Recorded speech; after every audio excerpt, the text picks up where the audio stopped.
Buonasera, alleluia, alziamoci in piedi per adorare il nome del Signore. Alleluia. Alleluia.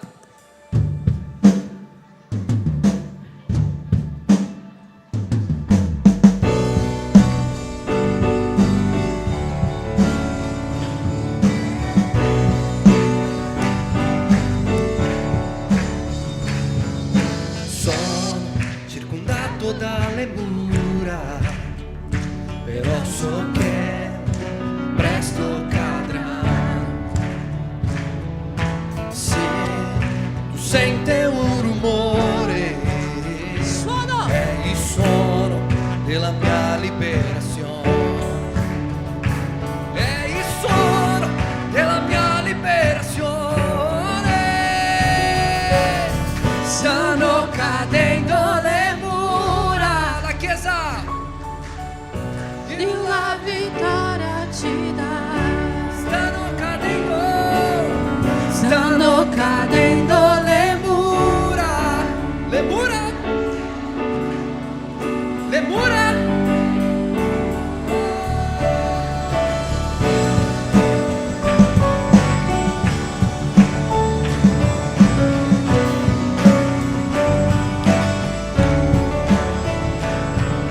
Adesso sono meravigliato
adorare il suono dei figli di Dio.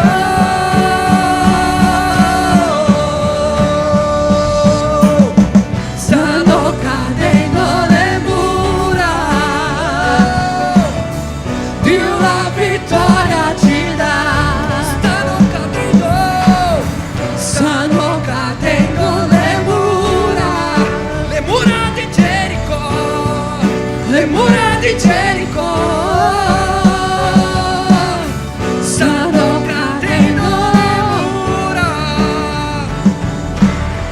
Dio la vittoria ci dà. Stanno cadendo le mura di Gerico, le mura di Gerico.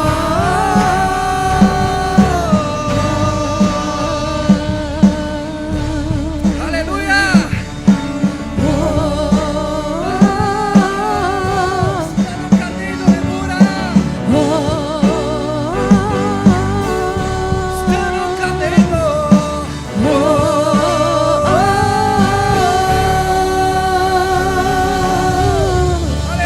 Alleluia, applauda il nome del Signore Gesù. Applauda il nome del Signore Gesù.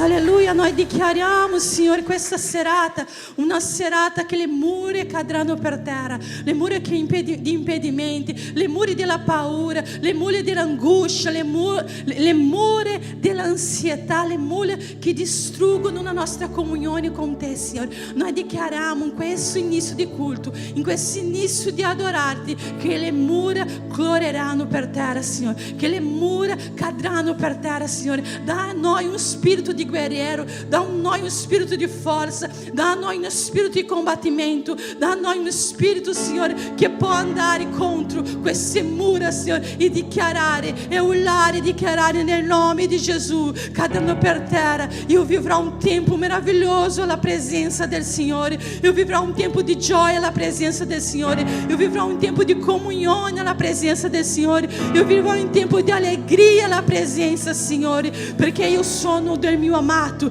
e il mio amato è mio. Io sono del mio amato, e il mio amato è mio. E il mio amato non vuole che l'angoscia riempia il mio cuore, e il mio amato non vuole che la tristezza riempia il mio cuore, ma il mio amato ci ha fatto per gioire alla sua presenza. Padre, che le cose che ci angosciano, che le cose che ci tolgono la tua presenza possono rimanere fuori, e la tua presenza possa invadere questo luogo, invadere la nostra vita, Signore.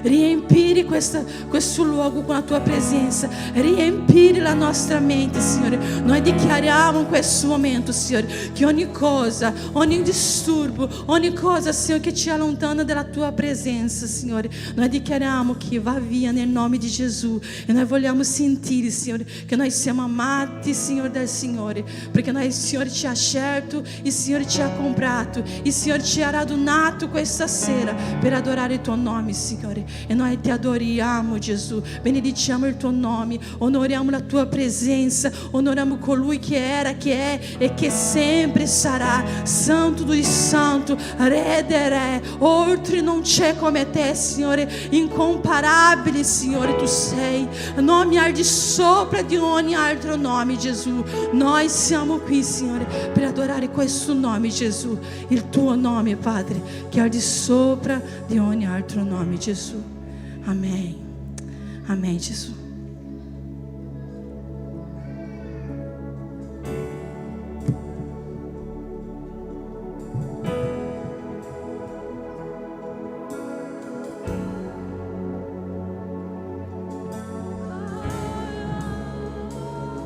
Non meritavo tanto amore, non meritavo il prezzo che Lui pagò.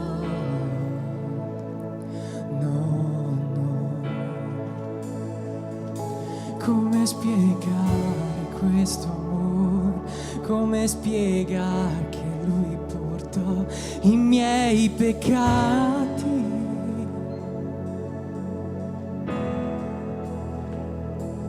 Come io potrei vivere senza il mio amato? Come io potrei vivere lontano lontano da te. Come io potrei vivere senza il mio amato? Come io potrei vivere lontano da te? Io ti amo e niente in questo mondo mi separerà da te, e niente cambierà l'amore che hai per me. Io sono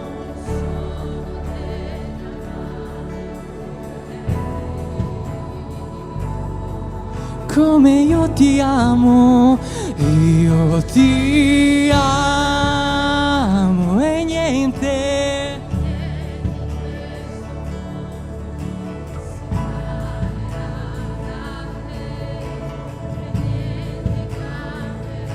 l'amore che hai per me. Io sono e lui è mio.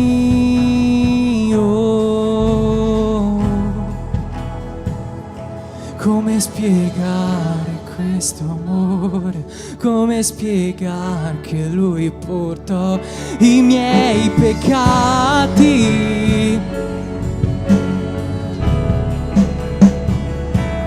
Come io potrei vivere senza il mio amato? Come io potrei vivere lontano? Come io potrei vivere? Come io potrei vivere lontano da te? Io ti amo e niente in questo mondo mi separerà da te, e niente cambierà l'amore. Io sono e lui è.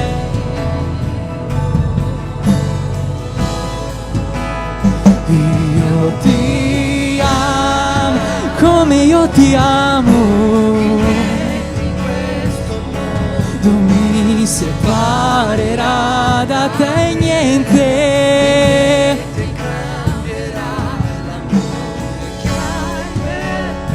Io sono e lui è mio.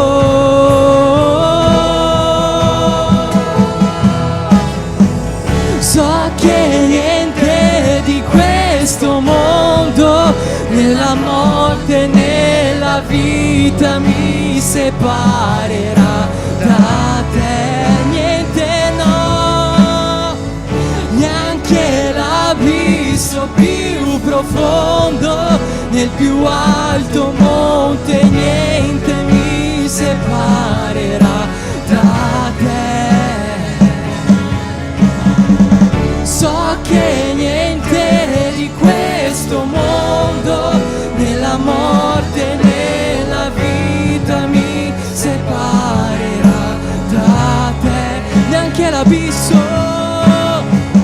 neanche l'abisso più profondo, nel più alto monte, niente mi separerà da te. E io ti amo e niente in questo mondo mi separerà da te, e niente cambierà l'amore che hai per me. Io sono dell'amato e lui è mio. Dichiara quanto lo ami. Io ti amo e niente in questo mondo. Dichiaralo con tutto il tuo cuore e niente cambierà. Dichiara che tu sei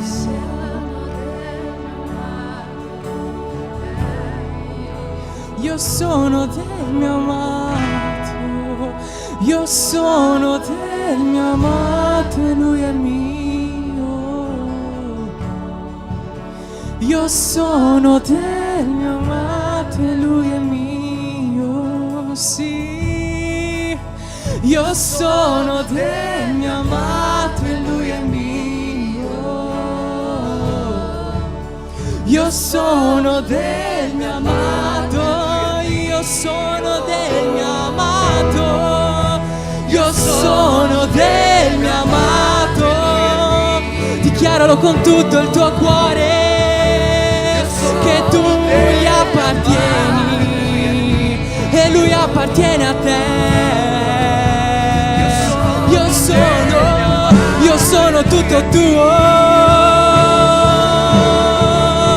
Io sono del mio amato. Dichiaralo con tutta la tua forza.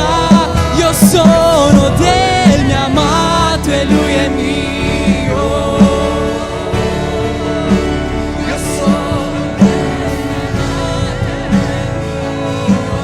Noi apparteniamo a lui. La Chiesa ha un solo amore, ha un solo sposo, è lui, è lui. Dichiara, io ti amo, io ti amo. Tu mi separerà da te e niente cambierà l'amore che hai per me. Io sono del mio amato,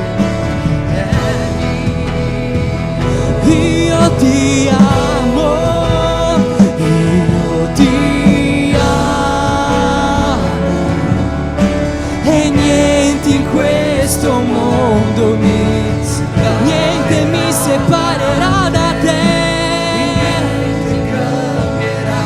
L'amore che hai per me.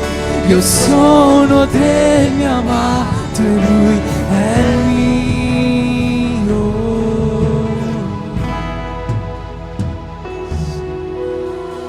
So che niente di questo mondo, né la morte né la vita mi separerà da te, Signore, dalla tua presenza. Neanche l'abisso più profondo, nel più alto monte, niente mi separerà, niente mi separerà da te. So che niente di questo, nessun amore di questo mondo, niente mi separerà da te. Neanche l'abisso più profondo, nel più alto monte, niente mi separerà. Io sono del mio amato. Apri il tuo cuore stasera, dichiara il tuo amore per colui che morì su quella croce per te, per me, per noi. Profetizza stanotte che tu gli appartieni. Dichiaralo con tutta la tua forza, fagli vedere il quanto lo ami. Al Re dei Re, anche Lui, a colui che ci creò. Dichiara il tuo amore verso il Creatore, a colui che è sempre al tuo fianco. È con te Lui, è con te, nelle buone, nelle cattive, Lui è sempre al tuo fianco, che stende la sua mano. Lui appartiene a te, il tuo amore appartiene a Lui. Dichiara con tutto il tuo cuore: io sono del mio amato.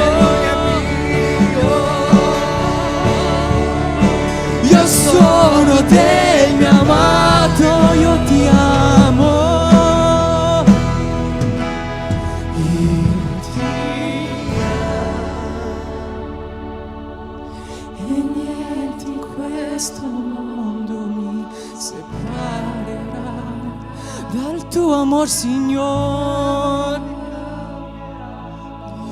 che hai per me. Io sono del mio amato e lui è mio. Quanto io ti amo, io ti amo. Il mio cuore brucia per te, Signore. Io voglio rimanere al tuo fianco, nella tua presenza. Brucia tutto quello che non appartiene a te, Signore. Che la tua presenza, il tuo amore possa essere il centro di questa notte. Io ti amo.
Quando mi incontri fai di me tua età.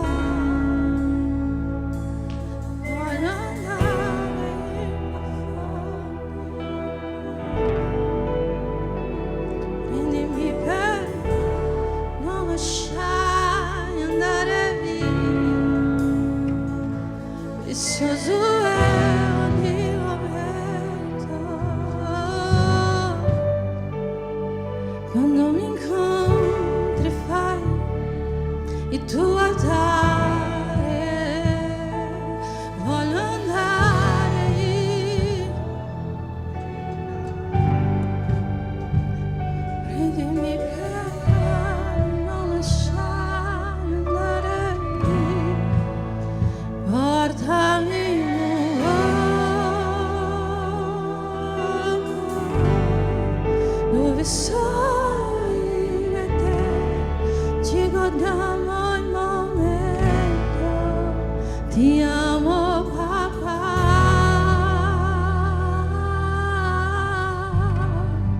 io mi impegno dal tuo amore, senza di te non vivo. Prezioso è ogni momento. Quando mi incontri fai di me il tuo altare, voglio andare in profondità. Prendimi per mano e non lasciarmi andare via. Portami in un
nella tempesta, liberato dalla prova, trasformato la tristezza, cambiato la mia vita, mi hai donato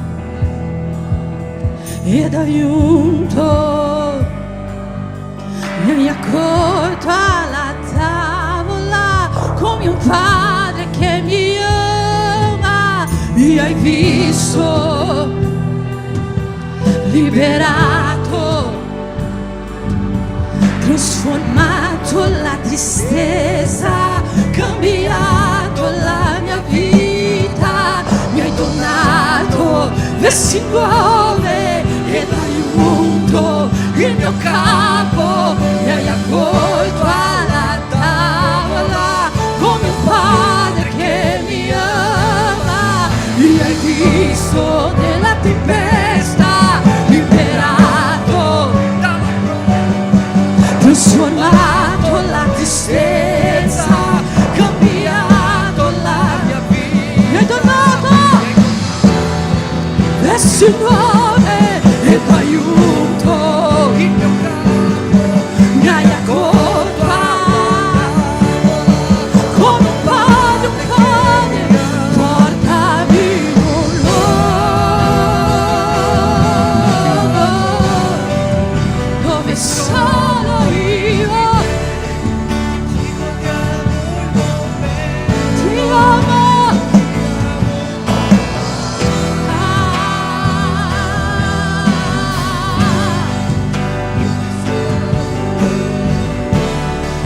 Senza di te non vivo, mi hai visto, liberato,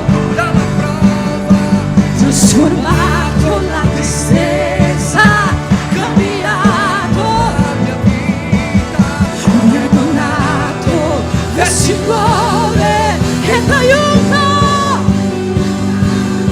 mi hai accolto come un padre, mi hai visto nella tempesta, liberato dalla prova, trasformato, cambiato la vita, mi hai donato e mi aiuto, mi hai accolto alla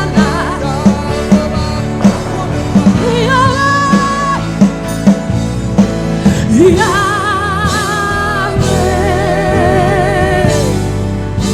hai tutto il mio cuore, Yahweh, Yahweh, la mia canzone, tu hai tutto in me.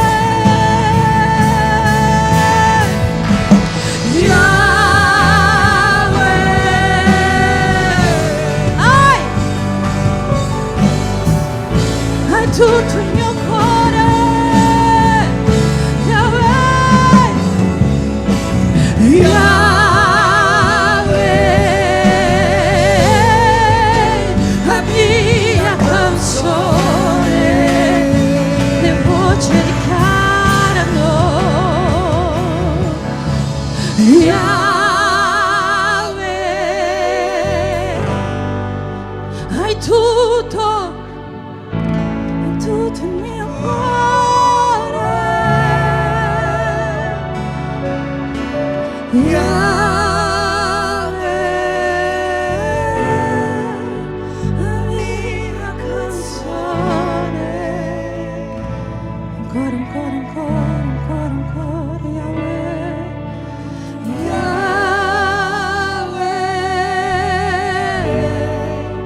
hai tutto il mio cuore. Fluisci qui, Spirito, Yahweh,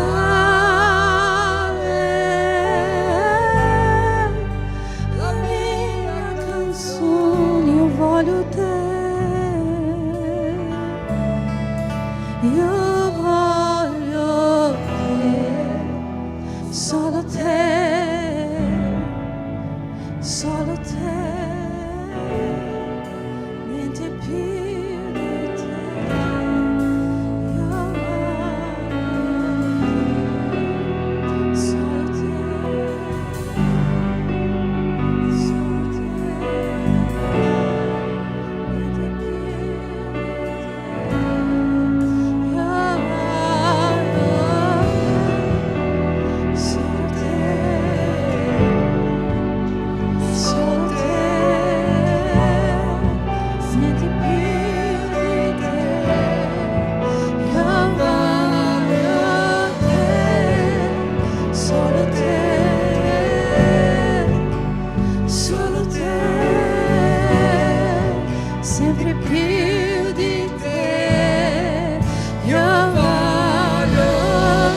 Solo te, sempre più di te. Vieni, vieni, scendi. Vogliamo più di te.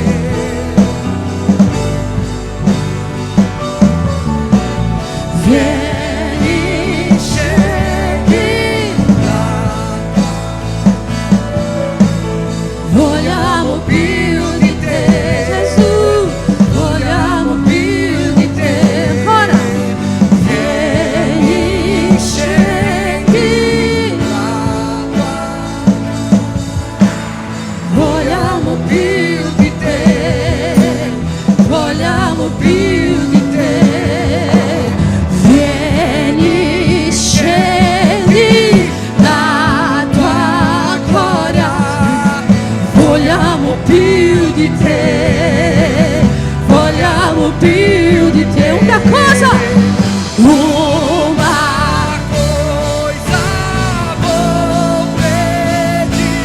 deixa eu ficar Neste lugar, todos os dias.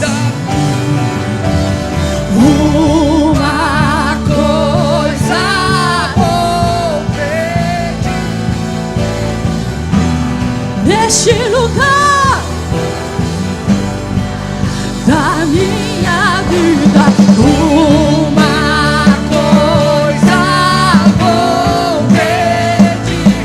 Deixa eu ficar. Todos os dias da minha vida. Uma coisa Vou pedir.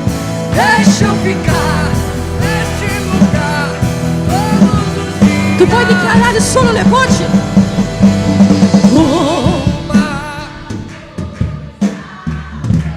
Il salmista è scritto così: è meglio un giorno nella tua casa che altri mille fuori. Uma Coisa vou, deixa eu ficar neste lugar. todos os dias. Uma coisa Vou pedir.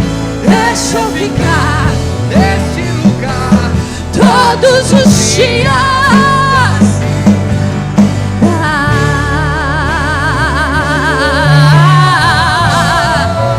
Da minha vida é aqui que eu voglio stare, è qui che eu voglio stare, qui che eu voglio stare. Alleluia, ti adoriamo, Spirito Santo.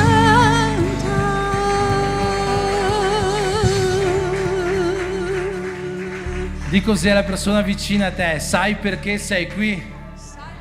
Sai perché sei qui questa sera? Perché non c'è un posto migliore di questo, alla presenza dello Spirito Santo di Dio. Forse tu sei venuto qua questa sera pensando sarà solo un altro culto, sarà solo un altro adorarti, ma dove c'è lo Spirito di Dio c'è sempre qualcosa di cui possiamo meravigliarci, c'è sempre lo splendore delle benedizioni celesti. Qua oggi noi siamo in mezzo alla presenza di Dio, che possiamo glorificare ancora una volta il nostro Signore Gesù con un applauso. Glorifichiamo Dio, glorifichiamo Lui per essere qua questa sera nel posto migliore, non per queste mura, non per quello che c'è qua, ma per chi c'è qua, il nostro Signore Gesù, il Signore dei Signori, il Re della nostra vita. A Lui tutto l'onore, la gloria, l'adorazione, ora e sempre. Amen. Gloria a Dio.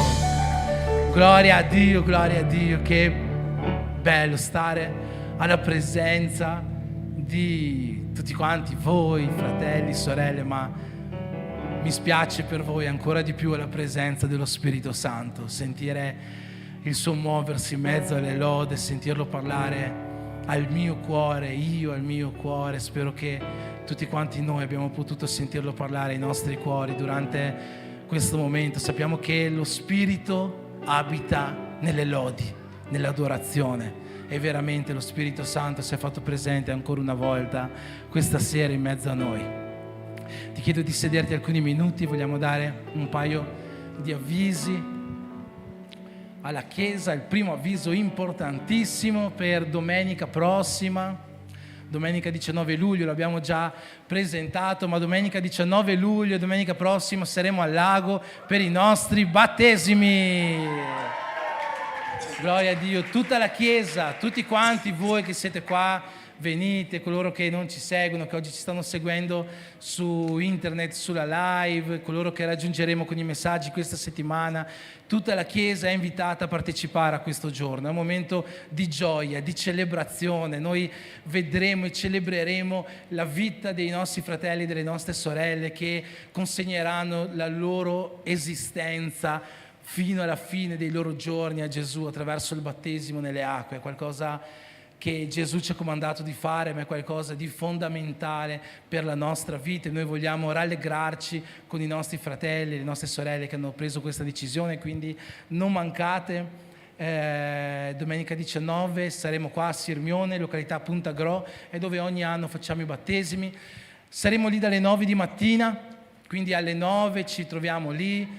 Non arrivate troppo tardi, perché poi c'è sempre un problema con il parcheggio, no? Quindi cercate di arrivare il prima possibile, e durante la mattinata compieremo i battesimi. Finiti i battesimi, le persone che hanno fatto il battesimo prenderanno la Santa Cena, e dopo di questo faremo un pranzo insieme. Quindi durante questi giorni vi riceverete dei messaggi o sul gruppo della Chiesa o sul gruppo delle donne. Adesso vedremo come gestire insieme alle nostre signore della cucina, che ci aiuteranno, vi aiuteranno in questo, ma ognuno porterà qualcosa da mangiare, tutti quanti noi porteremo qualcosa da mangiare, qualcosa da bere, così da fare un pranzo insieme, condividere, passare lì tutta la giornata. Sarà tutta una giornata intera vivendo l'essere uni in Cristo, celebrando i battesimi come prima cosa, ma poi passando tutto il giorno in unità alla presenza del nostro Signore Gesù.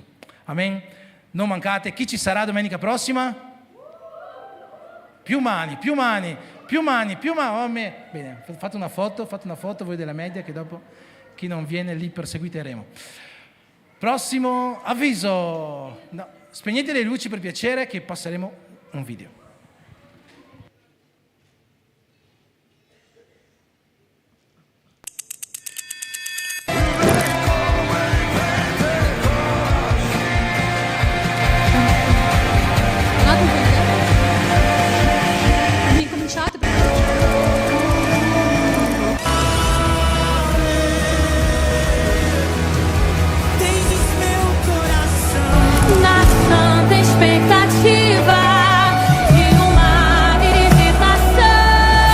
Eu quero ser fiel com os 250, completo e realizado com isso.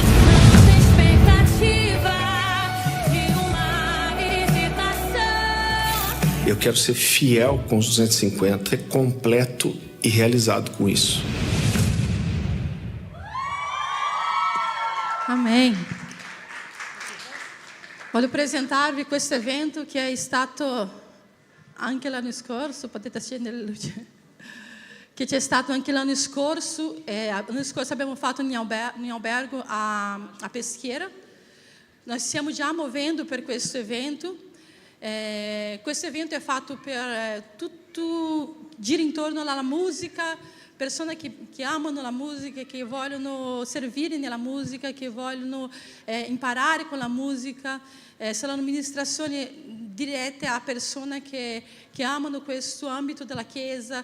Può essere danza, teatro, regia, tutti quelli che lavorano in questo ambito sono invitati a partecipare a questo evento. Noi abbiamo 150 posti per l'evento, che sarà Quest'anno useremo il Tempio della Chiesa, comincerà giovedì mattina e finirà sabato. Avete visto che verranno pastori del Brasile, verranno pastori di Londra a stare con noi. Abbiamo già avuto tante iscrizioni. Se volete più informazioni, se volete sapere qualcos'altro, potete parlare con me, potete parlare con la Sofia, con Samara, che sanno tutte le informazioni. Comunque, nelle iscrizioni c'è tutto iscritto, c'è tutto lì chiaramente, ma vi ricordo che è un evento sempre voltato sulla musica in sé. Si faranno workshop della musica. Il primo pastore, il pastore Pedro Neto, è un compositore, però un produttore musicale, e lui lavora há anni producendo e lavorando con la musica dentro la chiesa. Il pastore Alessandro Vilas Boas è un pastore che è molto famoso in Brasile, però è uscito di là e è venuto aperto una chiesa, la sua chiesa, che era là in Brasile. Ha aperto questa chiesa e ha cominciato quest'opera missionaria a Londra. È una chiesa molto piccola, la sua qua in Londra, perché Dio l'ha inviato in Europa, ma la sua chiesa in Brasile c'è più di 5.000 persone, ma Dio le ha detto di venire in Europa per predicare il Vangelo qua, quindi è un cuore rivolto a questa nazione. Quindi chi vuole iscriversi, sappiamo che abbiamo pochi posti, poi apriremo per la serata che sarà aperta a tutte le persone, a tutte le età, ma durante la giornata vogliamo mettere il massimo di 150 persone qua dentro il Tempio, perché lo sapete che è molto caldo e vogliamo che tutti siano comodi, seduti, perché non ci sia niente da gestire in questi 3 giorni. Quindi che Dio possa mettere nel vostro cuore il desiderio di partecipare, di vivere questa crescita spirituale insieme a noi. Amen?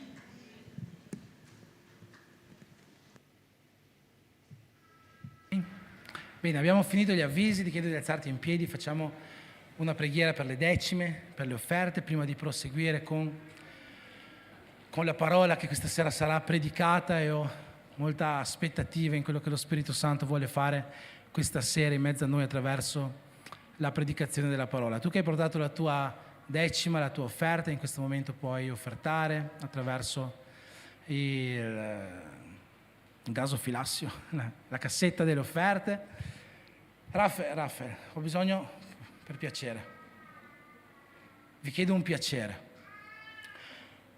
Raffaele è il nostro direttore finanziario della Chiesa, no? E questi giorni ho detto a Raffaele che dobbiamo fare dei lavori qua in Chiesa. Adesso, ad esempio, facciamo una cosa. Chi è che se ne intende di elettricità qua? Uno che si intende di elettricità, ti intendi di elettricità? William, elettricità? Pochino? Giauma? Niente, nessuno si intende di elettricità. Ma Giauma si intende di caldo e freddo. Metti il dito qua. Com'è qua? Caldino o fresco? Caldo. Caldo. È caldo perché abbiamo dei problemi di elettricità. Dobbiamo rifare l'impianto elettrico di tutto questo pulpito e della parte dei bambini, perché non sta più sostenendo qua. E ho detto, Raffaele, dobbiamo fare tutti questi lavori qua il più in fretta possibile, perché veramente rischiamo che qua si spacca tutto, brucia tutto quanto. E Raffaele mi ha detto, ma sarebbe meglio prima pagare l'affitto, pagare le bollette, no? Perché ci sono cose che sono spese che non sono rimandabili, non mi ricordo il termine esatto che ha usato, però mi ha lasciato convinto su questo. E io ho detto, Raffaele, non preoccuparti che questo sabato entreranno 1.000 euro in chiesa. Quindi aiutatemi a non fare brutta figura. Ma dobbiamo veramente fare questo lavoro, altri lavori, sono lavori che non possono aspettare più di tanto, perché la settimana scorsa è venuto un fratello qua, ha fatto un po' un controllo di tutte le spese elettriche che ci sono qua sul pulpito. Questa unica presa serve il pulpito, ma anche tutta la parte dei bambini, tutto quanto, e ci sono tutta una serie di lavori da fare per far sì che non prenda fuoco tutta la chiesa. Quindi lo sapete, questa chiesa è indipendente in ogni senso, anche da un punto di vista economico, ovvero tutte le spese che ci sono, siamo noi come Chiesa che le copriamo attraverso le nostre offerte, le decime, il modo di contribuire. Quindi se questa sera tu hai in cuore di portare un'offerta per contribuire a queste spese che ci sono, l'affitto, le bollette, la Tari, le assicurazioni, le tasse e tutto il resto, ma anche le spese per il miglioramento di questo luogo, ti invito a portare la tua offerta questa sera. Amen? Preghiamo perché veramente Dio possa usarsi di queste offerte al meglio per il mantenimento di quest'opera, e non solo per il mantenimento ma anche per lo sviluppo di questa Chiesa, affinché possiamo raggiungere sempre più persone attraverso ogni modo che Dio metterà nei nostri mezzi e nel nostro cuore di fare. Amen. Signore Gesù, ti ringraziamo, Signore, in questo momento per ogni decima, per ogni offerta che oggi sarà portata alla tua casa. Sappiamo, Signore, che ci sono spese, sappiamo che ci sono imprevisti, sappiamo che ci sono costi di manutenzione, ma sappiamo anche una cosa, che noi non ci dobbiamo preoccupare di niente, che tu sei nel controllo di tutto, che tu provvedi a ogni nostra necessità. Io sono sicuro di questo, Signore, per questo io ti chiedo, Dio, vieni a provvedere conforme tu vuoi, qualunque siano, Signore, i tuoi mezzi che hai per provvedere a queste necessità. Vieni, Signore, a far sì che noi possiamo continuare a stare bene in questo luogo, a pagare quello che c'è da pagare, e ancora di più, Dio, che possiamo raggiungere sempre più persone attraverso quest'opera. E se una moneta in più, se un banconote in più possono aiutarci in questo, Dio, vieni a fare in modo che questo avvenga, Padre. Lasciamo tutto nelle tue mani, perché noi da soli non possiamo niente, ma in te c'è la fonte di ogni benedizione, la fonte di ogni provvidenza, la fonte di ogni prosperità, e questo, Signore, lo lasciamo nelle tue mani. E Signore, ti chiedo, benedici tutta la Chiesa attraverso queste offerte, attraverso queste opere, Signore, nel nome di Gesù. Amen.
Buonasera, alziamoci in piedi un attimo.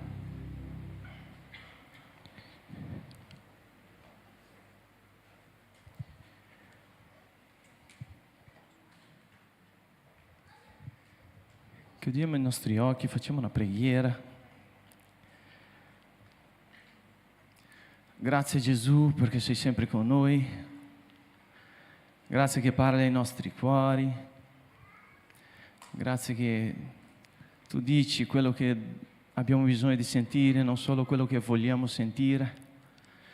Grazie per questa sera, per questi fratelli, sorelle che sono qui, che non sono venuti per caso, che non sono venuti per niente, perché non avevano niente da fare, perché tu li hai portati qua affinché parlare al loro cuore, affinché condividere con loro ciò che tu vuoi direttamente dal cielo.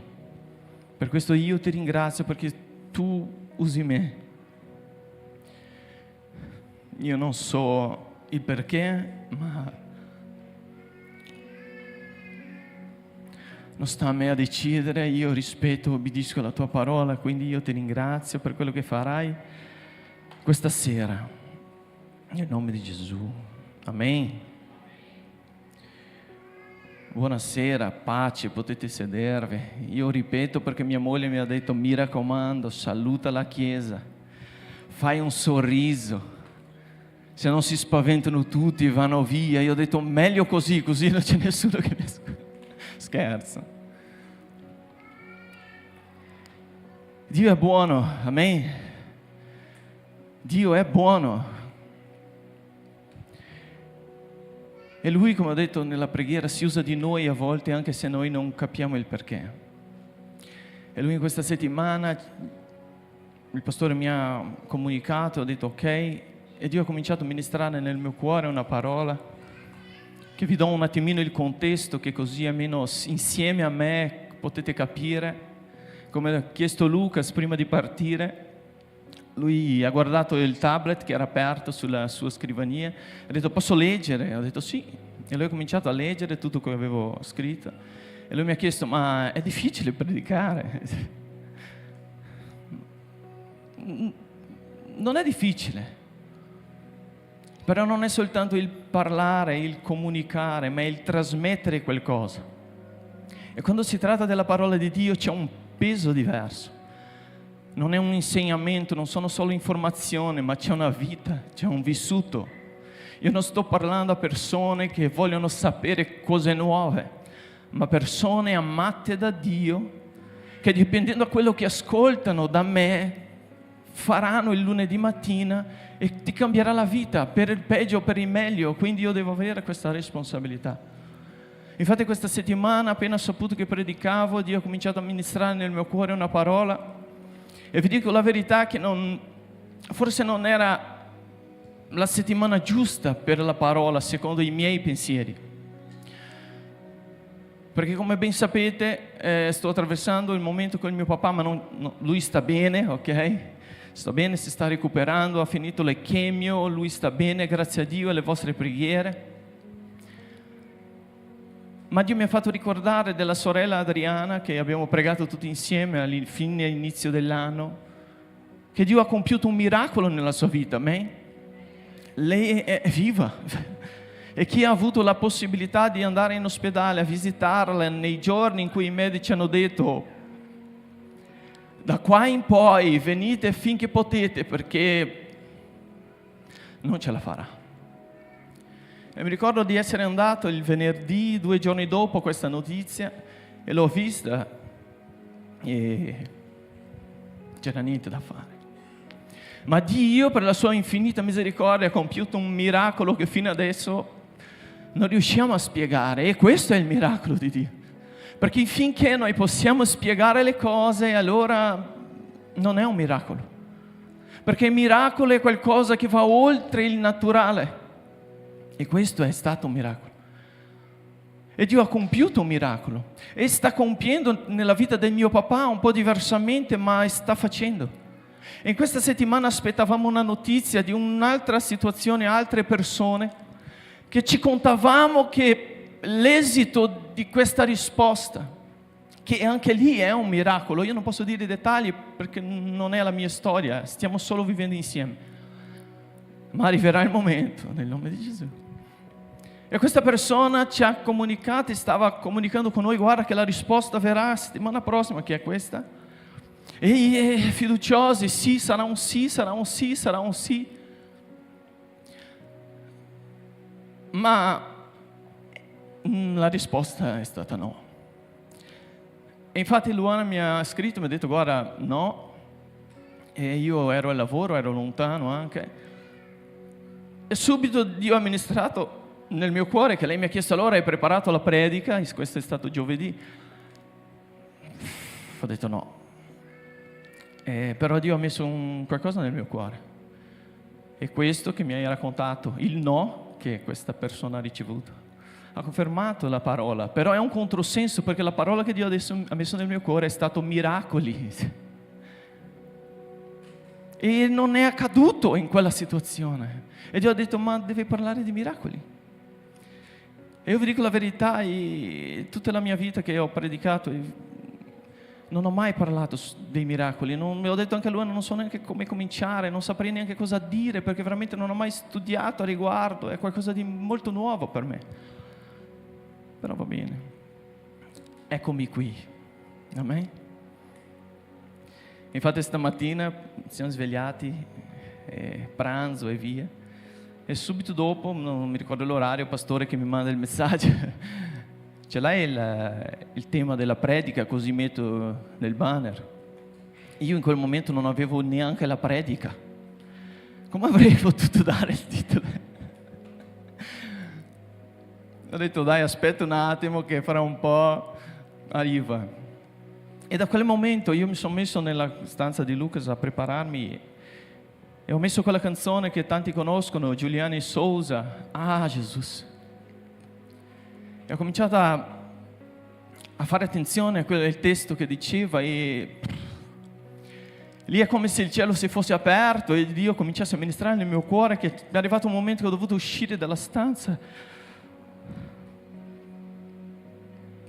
perché la gloria di Dio era così tangibile che, come avevano fatto i profeti, i sacerdoti, quando la gloria del Signore ha invaso il Tempio, sono dovuti uscire perché... E grazie a Dio mi ha amministrato il mio cuore e quindi adesso siamo insieme, lo sapete come la predica è stata costruita. E io spero che in questi minuti che abbiamo insieme, tutto ciò che Dio ha messo nel mio cuore riesca a trasmettere a voi. Amen?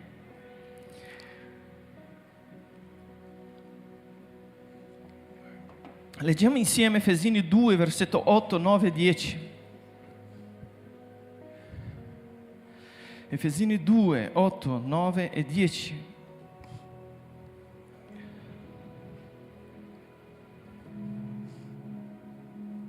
Il versetto 8 dice così: infatti è per grazia che siete stati salvati, mediante la fede, e ciò non viene da voi, è il dono di Dio.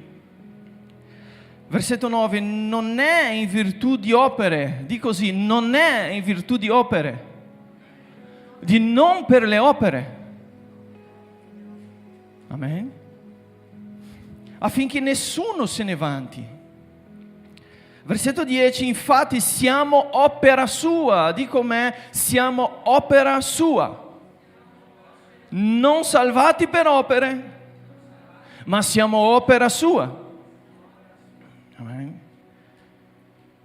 Essendo stati creati in Cristo Gesù per fare le buone opere. Dico me, per fare buone opere. Non salvati per le opere, ma in virtù delle opere, per fare buone opere. Amen. A me piace questo senso nella Bibbia che io non so, non ho trovato una parola che in italiano per esprimere, forse il pastore mi può aiutare, che la Bibbia usa tanto una tricotomia, 3 modi di fare, 3 tempi di fare come Padre, Figlio, Spirito Santo, e 3 giorni, è tutto che era, è e verrà, il principio, l'adesso e il futuro. E la Bibbia usa di questo linguaggio in cui ci fa capire che ci sono cose che sono state fatte, ma ci sono cose che stanno ancora accadendo e cose che saranno ancora per il futuro. Riuscite a capire che quando leggiamo la Bibbia a volte troviamo questa cosa? Che siamo stati scelti da Dio prima della fondazione del mondo, però il cielo ci aspetta. Un qualcosa che lancia nel passato, che ci fa vedere il presente, ma che ci garantisce un futuro. Come ho raccontato prima, abbiamo vissuto come chiesa, come famiglia, come amici, una situazione della sorella Adriana in cui lui ha compiuto un miracolo, amen? E nella situazione del mio papà in cui sta compiendo un miracolo giorno dopo giorno. E in questa situazione particolare con queste persone, che non posso dire i nomi adesso, è qualcosa che ancora aspettiamo. Perché si vede che c'è qualcosa che Dio ha già fatto, c'è qualcosa che sta facendo e c'è qualcosa ancora da fare. Mi ha fatto ricordare il pastore settimana scorsa quando ha predicato. Ha detto: guarda, ho ricevuto tante parole, tante profezie, in cui tante si sono già adempiute, ma c'è una ancora che è nel futuro, amen? Perché lui si aspetta ancora qualcosa.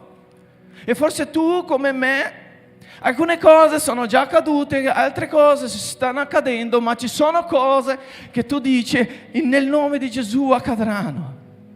Tu non vedi niente, ma tu credi che nel nome di Gesù accadranno, perché questa è fede, è credere in qualcosa che non si vede, ma tu sai con la certezza di Dio che esiste.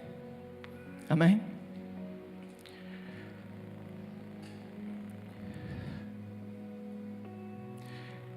Efesini 8:8, come abbiamo letto, dice che noi non siamo stati salvati per le nostre opere.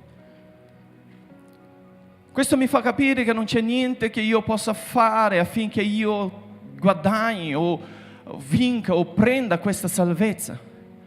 Perché noi siamo peccatori, siamo sempre stati, non c'è neanche un giusto in questa terra. Se abbiamo qualcosa da Dio è per grazia, mediante la fede in Cristo Gesù, che si è donato interamente per noi affinché noi fossimo salvati. Quindi non è per le nostre opere, tu non puoi fare niente affinché tu guadagni questa salvezza. Non c'è niente che tu possa fare per guadagnare la salvezza di Dio. Amen? Perché il prezzo è troppo alto. Il prezzo è il sacrificio di Gesù Cristo, è l'unico figlio e il suo sangue in croce. Quindi non c'è niente che tu possa fare per ereditare la salvezza. Quindi non per opere. Le tue opere non valgono a niente se tu aspetti la salvezza facendo opere. È chiaro questo?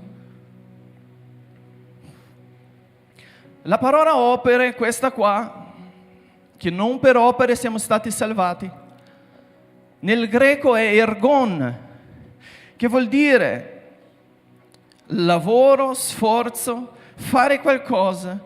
Io produco qualcosa. Ossia, questa parola, quando Paolo sta dicendo agli Efesini non siete stati salvati per opere, sta dicendo non siete stati salvati per i vostri sforzi, per i vostri lavori o per quello che potete fare. Perché se potete fare non riuscite a guadagnare la salvezza, perché qualcosa è un dono di Dio. Amen? Oh, il fratello sa il greco. No, cari, è Google. È Google, io non so greco. E la cosa mi ha fatto ricordare, mentre ero lì che preparavo la predica, nella scrivania di Lucas, ben attrezzata perché mio figlio è organizzato, c'è tutto al suo posto. E mi ha fatto ricordare lui, perché a lui piace lavorare con la carta, fare origami, fare ventagli, fare libri, a volte scrive dei libri. E questo fa già da tanto tempo, tanti anni fa. Lui mi ha regalato un libro scritto da lui con una storia con 5 euro dentro, un taschino alla fine del libro, che io sono riuscito a capire solo dopo che ho finito il libro che c'erano 5 euro lì. Vuol dire, dovevo leggere. E lui ha scritto una storia che in quel momento, dico la verità, non l'ho capita tanto bene, ho dovuto chiedere spiegazioni. Ma questo passo mi ha fatto ricordare di questo, che lui lavora con le sue mani e produce certe cose, che lui ha scritto un libro, un libricino, ha fatto dei ventagli, ma la potenza è nelle sue mani, non nella carta. Amen? La carta non può decidere e dire adesso io divento un libro o adesso io divento un ventaglio, mi piego tutta da sola e divento un ventaglio. Ma è lui l'autore, è il manufatturiere, non so se esiste questa parola, ma l'ho inventata, se no. È lui che prende la carta e la modella, fa dalla carta qualcosa che lui ha dentro di sé. In quel momento lui aveva l'idea per fare un libro, mi ha scritto un libro per la giornata del papà, poi ha fatto dei ventagli e mi ha regalato, no, ci ha venduti anche, ha venduto anche ai nonni dei ventagli.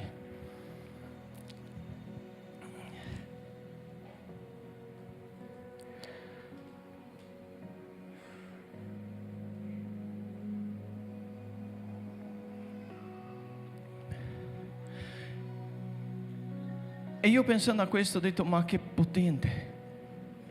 Perché a volte noi vogliamo fare di noi stessi certe cose per guadagnare qualcosa. E Dio dice, no, non è così che funziona. Sono io che ti prendo e ti piego e ti modello e faccio di te ciò che voglio io. Matteo 18:21. Qua è il nostro grande Pietro. Pietro pensava di sapere qualcosa riguardo di Gesù perché stava vivendo con Gesù. Stava ascoltando la parola di Gesù e è arrivato un punto, come forse anche noi arriviamo nella nostra vita, in cui pensa di capire qualcosa riguardo a Lui, a Dio.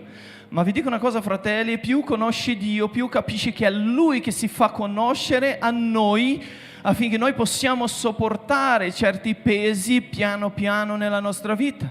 È come un bambino, io stasera uso Lucas perché l'ho detto, ti userò nella mia predica. È come un bambino, quando Lucas aveva 4 anni, siamo fermati dopo andare in piscina, Terme di Giunone, chi conosce? Alleluia. Dopo da lì siamo andati in pizzeria, io e lui a prendere la pizza. E l'ho messo in macchina, l'ho lasciato lì, la pizza era pronta, ho detto, figlio stai qua che io vado a prendere la pizza. Quando torno la macchina era un po' mezzo metro in avanti e lui spaventato dentro la macchina. Perché lui ha visto la chiave, perché l'errore mio, l'ho lasciato in macchina, ha girato la chiave, era in prima e la macchina ha fatto così contro il muro. Spaccato in davanti e lui spaventato. E lui che piangeva ha detto, ma cosa è successo? Lui è che voleva guidare. La mia domanda, lui guiderà un giorno nella sua vita? Quando crescerà, amen? Ma non è ancora il momento, perché ci sono delle cose che noi dobbiamo crescere per capire affinché il peso di questa responsabilità o di quella noi possiamo sopportare grazie a Dio. È per quello che tante volte a noi chiediamo a Dio certe cose, Lui dice di no, ma non perché Lui non vuole darci, ma perché noi non siamo in grado di gestire ciò che Dio vuole darci. Amen. Pensiamo di riuscire, ma Dio dice aspetta un attimo perché se ti do questa cosa che stai chiedendo adesso, tu distruggi la tua vita e non solo, ma la vita di... E Pietro è arrivato a un punto che ha detto io sono amico di Gesù, sto sempre con Gesù, quindi io conosco Gesù. E uno dei passi, Matteo 18:21, allora Pietro accostandosi gli disse, Signore, quante volte perdonerò mio fratello se pecca contro di me? E lui stesso dà una risposta a Gesù, 7, perché nella sua testa ha detto, aspetta un attimo, ha ragionato come forse io ragiono a volte. Nel Vecchio Testamento c'era la legge e lì i rabbini dicevano che se io perdono 3 volte è sufficiente, che la 4ª volta è un segno di debolezza.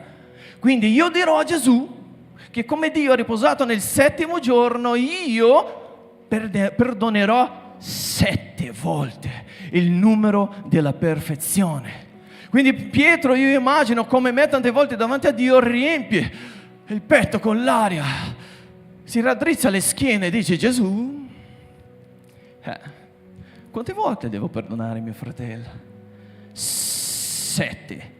E lui ha pensato che Gesù avrebbe guardato lui e detto bravissimo, ma sei fantastico, hai capito tutto della teologia del Vecchio Testamento e stai capendo tutto, quindi tu sei il massimo. E Gesù lo guarda e dice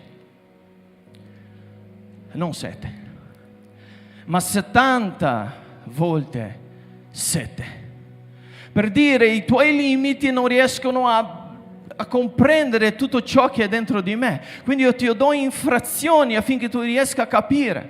Quindi non è 7, è 70 volte 7. Amen. Matteo 18, versetto 22 e 27, io vi leggo tutti questi versetti. perché fa capire che a volte non abbiamo capito certe cose. Versetto 22, Gesù a lui, ossia a Pietro, ha risposto: io non ti dico fino a 7 volte, ma fino a 70 volte 7.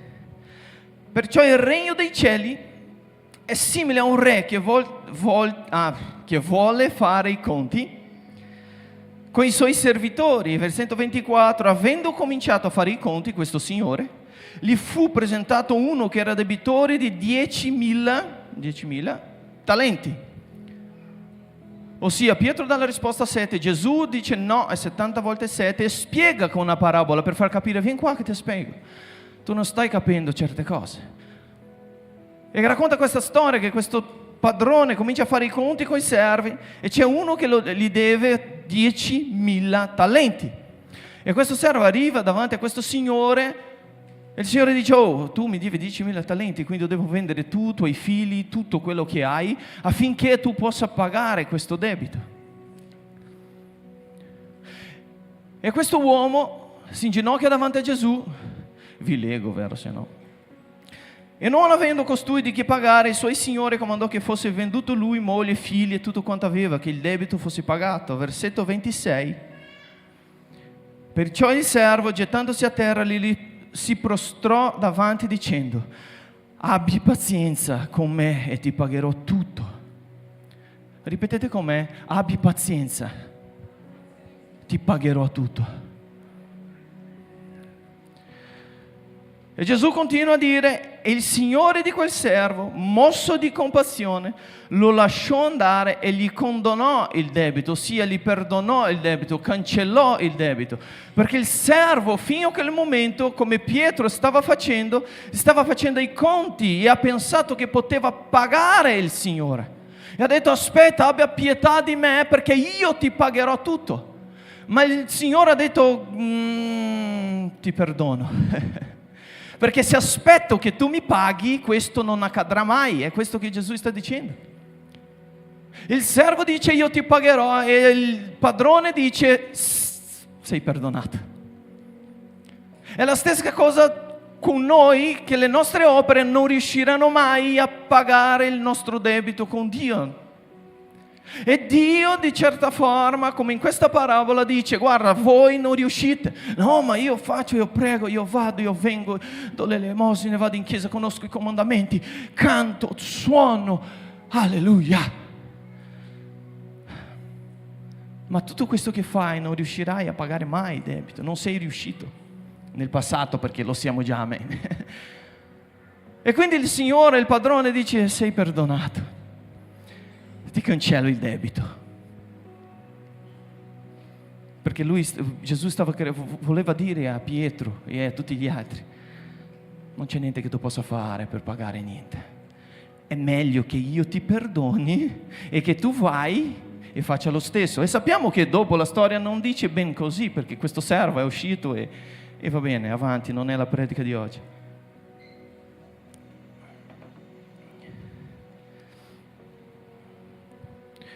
Forse perché questo servo, come noi, aspettava le 491 volte. Per 70 per 7 ho fatto i conti, è difficile, 490. E forse questo servo, come Pietro, ha detto: aspetta, allora da 490. Quindi mezza giornata siamo a 100 volte che devo perdonare mia moglie. No, scherzo, non è così. Ma quando arriverò a 490, quando arriverò a 491, c'è tutto scritto qua, che io vado e mi vendicherò. Ma non è questo il messaggio di Gesù.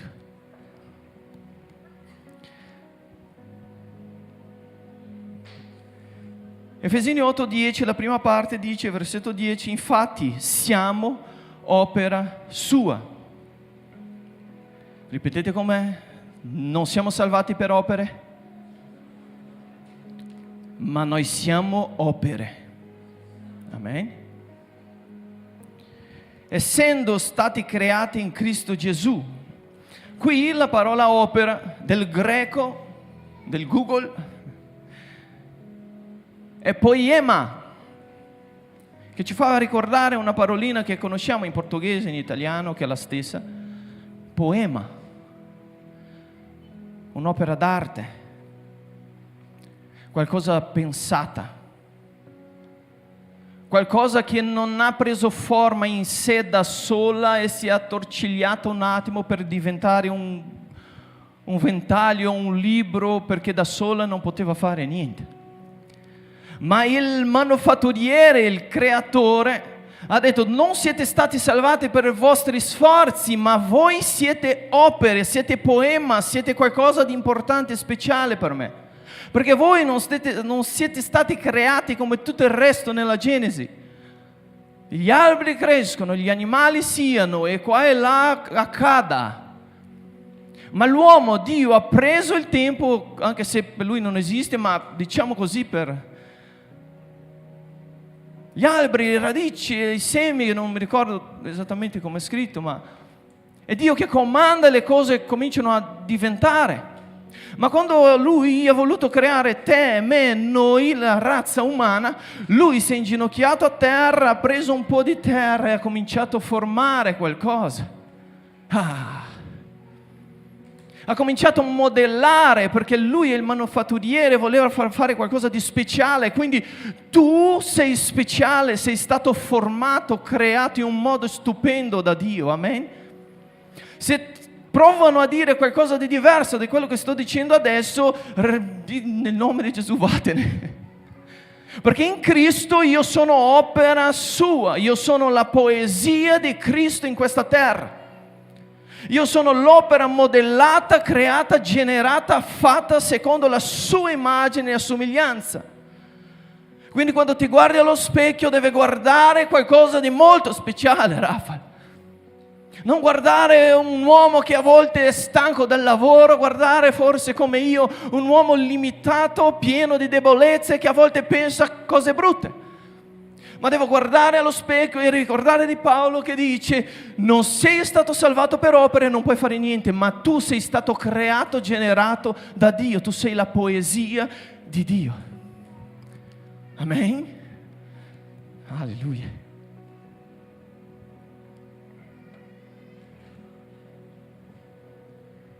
È come nel mio esempio di prima, noi siamo gli origami di Lucas e lui è il creatore.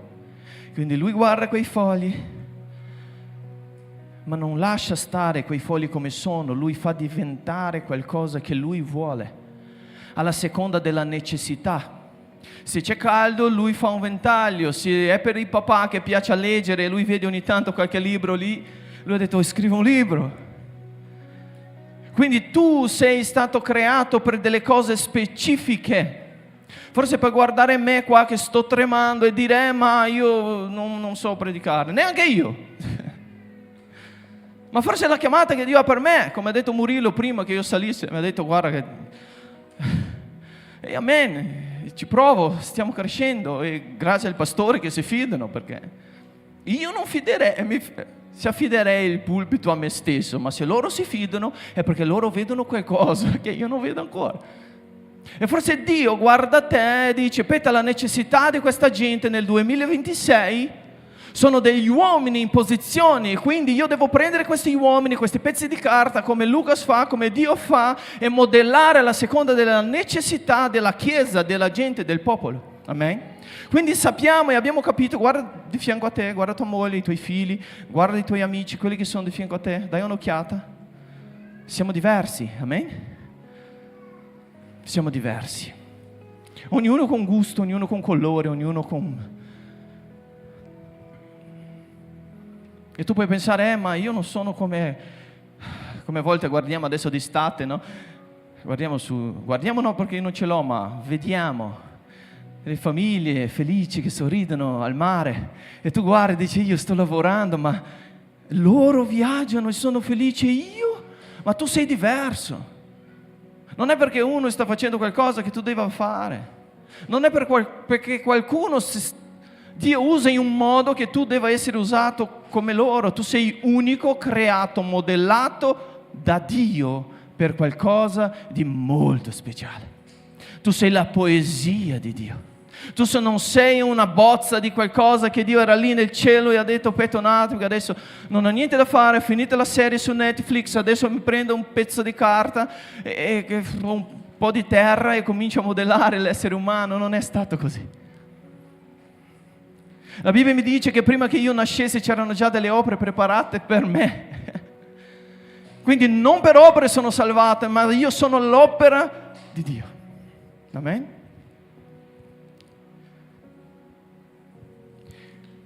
E Pietro ha sperimentato nella pelle questa cosa qua.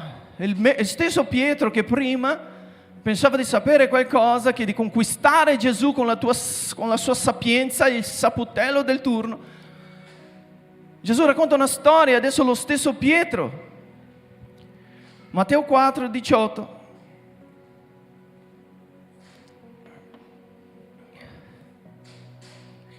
Perché così come noi, Pietro è stato scelto da Dio. Versetto 18, camminando lungo il mare della Galilea, egli vide due fratelli, Simone detto Pietro e Andrea suo fratello, e quali gettavano la rete in mare poiché erano pescatori. Versetto 19, dice loro: venite dietro a me e vi farò pescatori di uomini. Pietro è stato scelto, fatto opera di Dio e modellato. Perché da un pescatore Dio ha detto: guarda, adesso Pietro io ti chiamo ad essere un pescatore di uomini, ma ancora sei un foglio in bianco un po' così che deve prendere forma. Quindi a volte noi riceviamo una parola, riceviamo una rivelazione e pensiamo che subito dopo accadrà quello che Dio ha detto, ma non è così. Può accadere, ma non è la regola. Amen? E quindi come Pietro, lui viene scelto e già detto: guarda, tu sarai pescatore di uomini, ma lui ancora aveva dei difetti. Chi ha dei difetti qui questa sera? Pochi o tanti? Non risponde. Difetti. Chi a volte ha voglia di non parlo più con quella persona.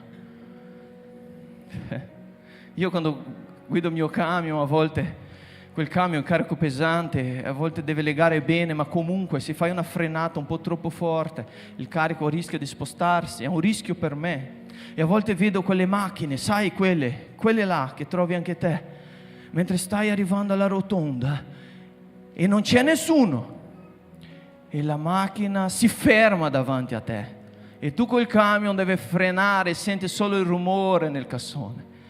La voglia che viene è pregare del Signore benedica questa persona, perché lei non sa cosa fare. Non è vero, fratelli, come voi, ecco, è quella voglia di suonare il clacson. Quindi noi siamo peccatori, abbiamo difetti, ma grazie a Dio che ci prende per mano e ci cambia ogni giorno, perché ci sono cose che Lui ha già fatto per noi, ma ci sono cose che sta ancora facendo. Sta ancora facendo.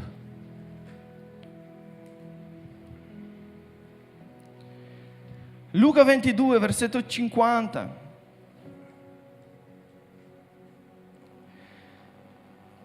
E uno di loro percorse il servo del sommo sacerdote e gli recise l'orecchio destro. 51 dice: ma Gesù rivolse loro la parola e disse: lasciate, basta. Ha toccato l'orecchio di quello e lo guarì. Ossia, qui è lo stesso Pietro che pensava di essere il saputello, che è stato scelto da Gesù, che è stato dato un futuro, ma che ancora suonava il clacson senza necessità, che tagliava l'orecchio perché era arrabbiato, voleva difendere Gesù. Perché io posso fare, io sono credente. Ma tu puoi fare il credente, ma ti dico una cosa, anche il diavolo crede. Ma io conosco la Bibbia, ma anche il diavolo conosce la Bibbia. Rafael, sai questo? Perché lui ha usato la Bibbia contro Gesù. Quindi non è il conoscere, ma è il riconoscere che sei un foglio di carta nelle mani del Creatore, che diventerai qualcosa. Forse lo sei già e stai prendendo forma, ma ci sono cose ancora che devono accadere affinché tu diventi ciò che Dio vuole che tu diventi. Perché Lui guarda in te non ciò che sei oggi, ma ciò che Lui vuole fare da te in futuro. Lui ti ha salvato e, come ha detto il pastore, a Lui piace questo versetto, e ti ha rivolto una santa chiamata. Ti ha già dato questa chiamata. È lì pronta per te. Ma forse come Luca siamo noi, giriamo la chiave perché siamo ancora immaturi, facciamo sbattere la macchina di papà. E quindi dobbiamo crescere. Amen? E poi va bene, Luca 22, 54, 71, non sto qui a leggere, conoscete bene. Pietro che nega Gesù. Lo stesso Pietro, la roccia che rinega il Gesù a cui lui ha tagliato l'orecchio per difendere, mezz'ora prima al giardino del Getsemani, che lui taglia l'orecchio di questo soldato per dire: oh, Gesù nessuno tocca, Però subito dopo: ma conosci sto qua? Mai visto. È come io quando dico: io sono credente, io conosco la parola della fede, ho studiato teologia, ho letto libri e libri e conosco la dottrina della perseveranza dei santi. E quando si presenta davanti a me una situazione in cui lì io devo non solo sapere ma mettere in pratica ciò che io so, io dico, la situazione mi dice: ma tu non sei figlio di Dio, quello che crede, che sa tante cose. Io dico: vabbè, ma qui è troppo difficile, qui no. E quando vede una situazione che è solo un miracolo, e la situazione si presenta davanti a te e dice: questa situazione qua, e tu come Pietro fai: qua vabbè dai, io conosco la storia della Chiesa, conosco tutte le dottrine, tutte le chiese, ma qui questa donna è su un letto di morte, come era la nostra sorella Adriana, e qui vabbè, i medici hanno detto di no, accettiamo. Fai così. No. Dobbiamo avere una convinzione in ciò che c'è scritto nella parola. Dobbiamo non solo sapere riguardo al Dio, ma conoscere Lui e sapere a cosa Lui piace, in quale guerra Lui vuole che noi entriamo.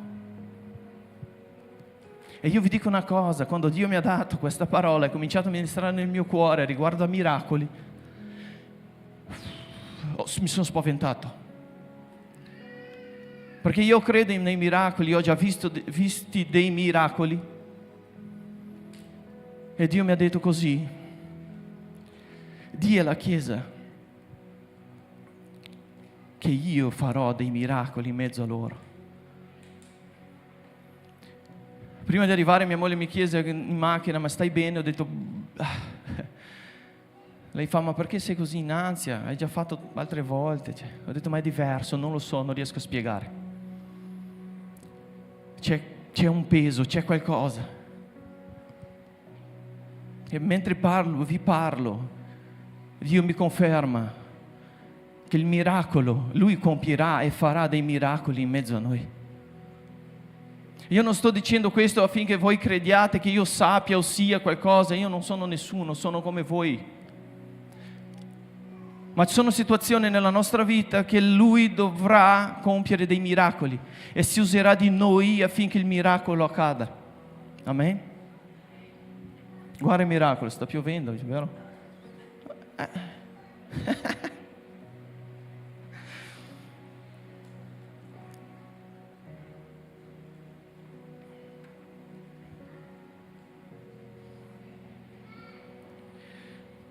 E guardando questa parola, vedendo il significato del greco, siamo un poema, siamo opera di Dio, sono andato a vedere cos'è un poema.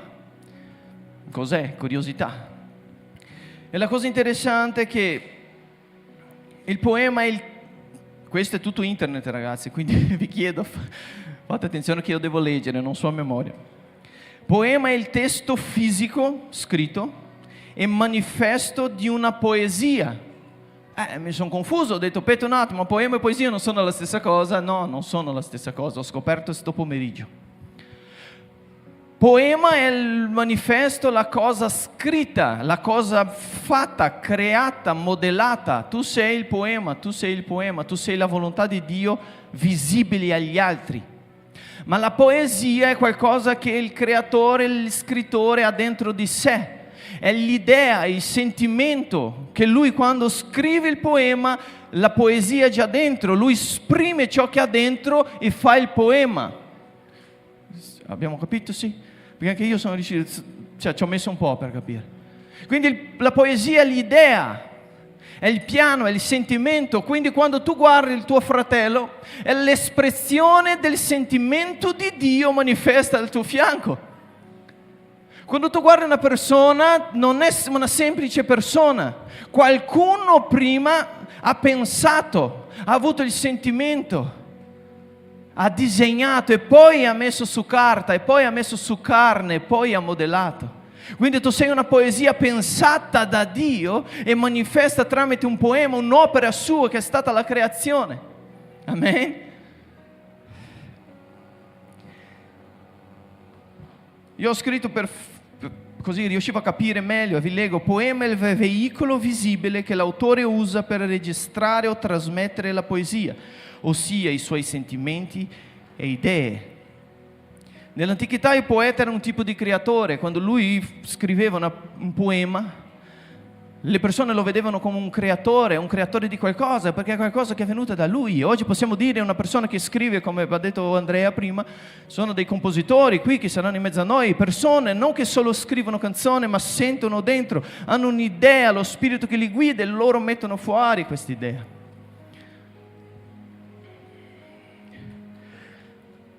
Una delle cose interessanti è che il poema ha delle parti. Io cerco di essere veloce perché l'orario avanza. Il poema è composto di frasi. Le frasi sono linee singole che dicono qualcosa, ossia è composto da linee singole che dicono qualcosa. E di strofa, insieme di linee diverse, ma in blocco separato che alla fine fanno rima, ripetizione dello stesso suono. Noi siamo la poesia di Dio, siamo delle linee singole, ognuno diverso dall'altro, ma che compongono una strofa, un blocco di persone separato dall'altro blocco, che alla fine però fanno rima, ossia hanno lo stesso suono. Quindi noi possiamo guardare l'altro e dire ma la Chiesa sarebbe meglio se loro pensassero come io.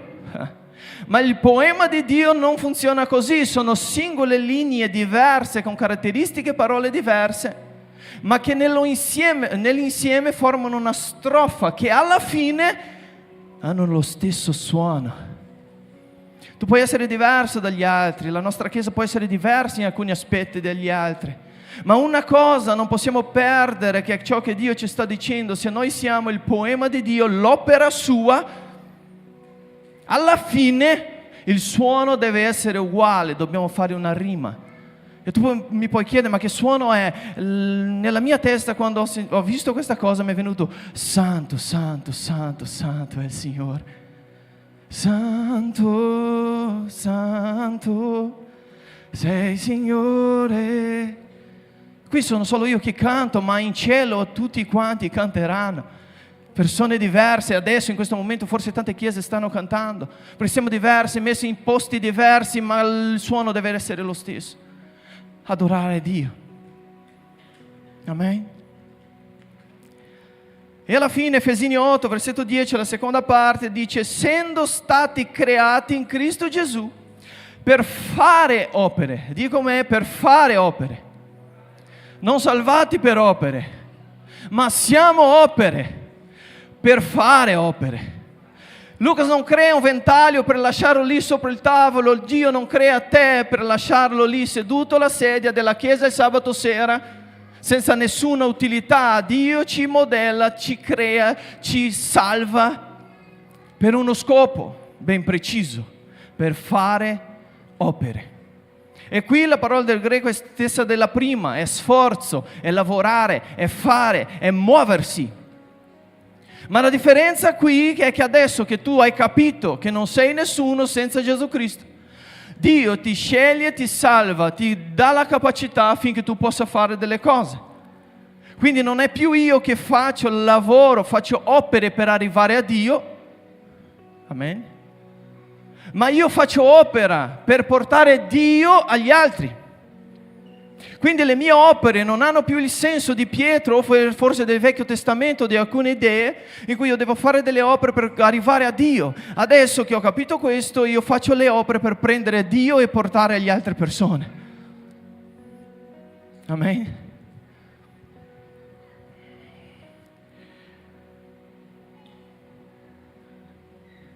Atti 3. Lo stesso Pietro, che pensava di sapere qualcosa, che pensava di stupire Gesù con la sua sapienza. Lo stesso Pietro che ha ricevuto una parola che è stato decretato, detto il suo futuro. Lo stesso Pietro che ha tagliato l'orecchio a questo soldato. Lo stesso Pietro che ha rinnegato Gesù. È lo stesso. Dio si è dimenticato di lui, l'ho lasciato stare. Perché tu stai predicando, quindi non sai quello che penso, quello che sono. Io non so. Grazie a Dio, se no ti giudicherei. Scherzo. Ma Dio ci guarda come ha guardato Pietro, ha detto: Pietro, io, allo stesso modo che mi hai rinnegato quando hai risuscitato, ha perdonato Pietro. Amen. E questo Pietro ha capito, dopo di un po', che lui non poteva fare niente per essere salvato. Ha capito che lui era un'opera di Dio, ossia un miracolo di Dio, che se lui era qualcosa è grazie a Dio. Ma ha anche capito che adesso non deve stare lì nascosto nella casa come quando Gesù è risorto, che erano tutti lì impauriti dentro la casa, che lui deve andare oltre. E quindi in Atti 3 è lo stesso che ha ricevuto il miracolo della salvezza, il miracolo della trasformazione. Adesso insieme al suo amico caro Giovanni, quello che voleva bruciare una città, uno che rinnegava Gesù e l'altro che voleva bruciare una città. Quando passano in Samaria e lui chiede: Giovanni, oh Gesù, e se bruciamo questa città qua che non vuole accettare il tuo nome? Quanti di voi avete già pensato non dico bruciare perché è troppo, però oh Gesù, quello lì, no. La salvezza per me ci sta, sono anche bravino, dai. Però lui, lei, no. Dai. Sti due. Atti 3, versetto 1 dice: Pietro e Giovanni salivano al tempio per la preghiera della nonna. Versetto 2: si portava un certo uomo zoppo fin dalla nascita, che ogni giorno deponevano alla porta del tempio detta Bella, per chiedere elemosine a quelli che entravano nel tempio. Versetto 3: costui, vedendo Pietro e Giovanni che stavano per entrare nel tempio, domandò loro elemosine. Versetto 4: Pietro con Giovanni, fissando gli occhi su di lui, ha detto una cosa. Cosa ha detto Pietro e Giovanni? Cosa ha detto tutti insieme? Non ha detto, aspetta un attimo, come i farisei dopo, ma chi ha peccato? Se sei in questa condizione è perché te la sei cercata. Aspetta un attimo, vediamo, sei parente di chi? Sei figlio di chi? Padre di chi? Guarda che la Bibbia dice, la teologia dice, che la mia idea dice che, guarda, se tu sei in queste condizioni, Loro avevano già capito che come opera, come poema di Dio, dovevano essere letti dagli altri, fare buone opere, muoversi per Dio. E quando arrivano davanti a questa porta c'è questa persona che ha una certa necessità, e Pietro e Giovanni non dicono nient'altro che non: guardaci, cosa vedi in noi? E l'uomo, fissando l'occhio su di lui, Pietro disse: la gente dell'oro io non ne ho, ma quello che ho te lo do. Nel nome di Gesù, il Nazareno, alzati e cammina. Cosa aveva lui da dare se non ciò che lui ha ricevuto? Cosa aveva lui da dare se non ciò che è stato disegnato per fare? Cosa aveva lui da dare se non ciò che Dio voleva che lui desse? Guarda me, cosa vedi? Uno che taglia orecchie? Uno che rinnega? O uno che ha capito che nel nome di Gesù alzati e cammina? I miracoli nelle opere, non delle opere, nelle, perché mentre sei stato salvato, opera sua, e tu compi le sue opere, nelle opere i miracoli accadono. perché i segni seguiranno coloro che credono. E io voglio sapere se qualcuno che è qui con me crede che Gesù può fare dei miracoli. Ma non solo a loro, a lei, a lui, ma a noi.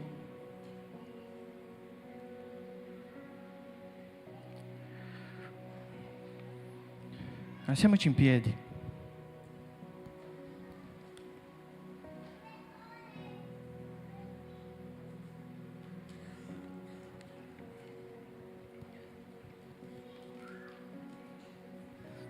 Il bello è che versetto 8 dice: con un balzo si alzò in piedi e cominciò a camminare.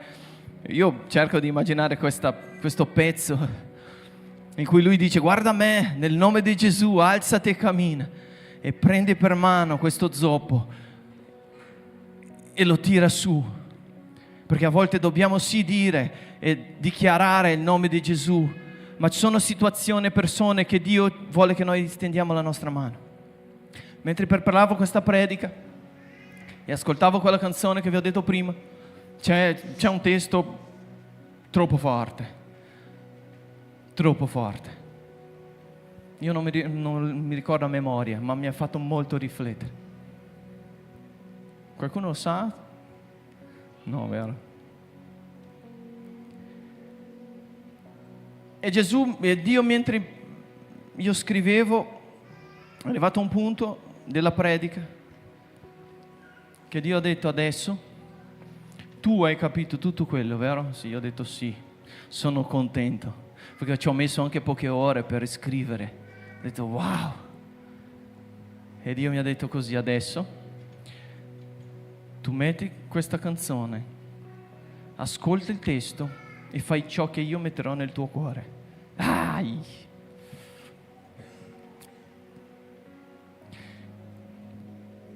Mi ha detto così: ti ricordi quella persona che tu hai detto quelle parole non carine? Ti ricordi? Io ho pensato sì, ma sono 15-16 anni fa, E Dio fa: ok, ma tu hai ancora i suoi contatti, prendi WhatsApp, scrivili un messaggio e chiedi perdono. Tutto questo pomeriggio, ragazzi. E ho detto no, dai, non serve ormai, E Dio fa: hai capito la predica? Ho detto sì. Adesso prendi il cellulare, vai su questa persona e scrivi: perdonami per questa situazione che io ho fatto. Io ho fatto, ho scritto, ho inviato. Ho detto buono, adesso a posto. E lui fa: adesso quell'altra. Per riassumere, sono stati 4-5 persone. E lui ha detto: chiede scusa, perdono, perché tu sei stato perdonato. Ma perché è così difficile chiedere perdono? Perché è così difficile perdonare? Guarda la canzone cosa dice, guarda la predica cosa dice. Non puoi salire sul pulpito e dire delle cose a cui non hai coraggio di affrontare. E io ho rispettato, ho obbedito E alla fine ho messo lì il cellulare, ho detto adesso basta, vero? Sono messo in piedi, ho detto grazie Gesù perché...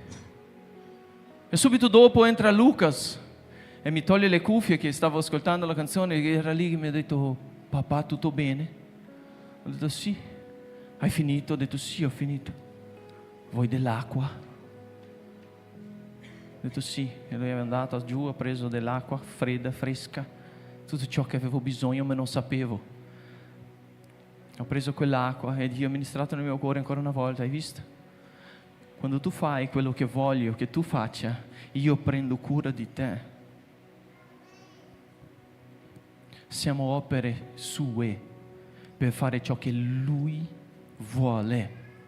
Ah, ma se faccio, mi ringrazieranno, non interessa. Tu fai e basta. Amen.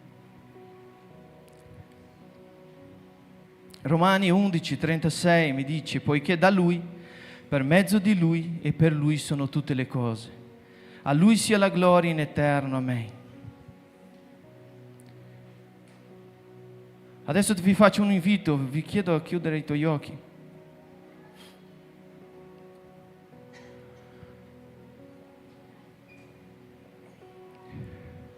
Dio vuole salvarci. E con i tuoi sforzi non ce la farai.